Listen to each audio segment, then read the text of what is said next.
পাগলকে পাগল বলিও না, সব পাগল পাগল না, কিছু পাগল এমন আছে বলো না, কিছু পাগল এমন আছে যারা আল্লাহ নবীর প্রেমে দিওয়ানা, যারা আল্লাহ নবীর প্রেমে দিওয়ানা, ঠিক কিনা?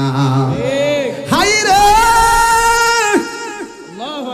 ও গিলাতলার গলতলির বন্ধু, ও মাধবপুরের বাবা হায়াতের মালিককে,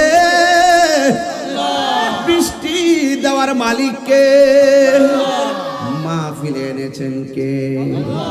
সবার নসিবে ভালো কাজ জোটে না রে বাবা। কিছু কিছু মানুষ আছে বাড়ির পাশে ঘুমায় রয়েছে, আবার কিছু কিছু মানুষ আছে 2.5 কিলোমিটার দূর থেকে মাহফিলে চলে এসেছে। কথা বলেন ঠিক কিনা? এই জন্য ভালো কাজ নসিবে জুটে না।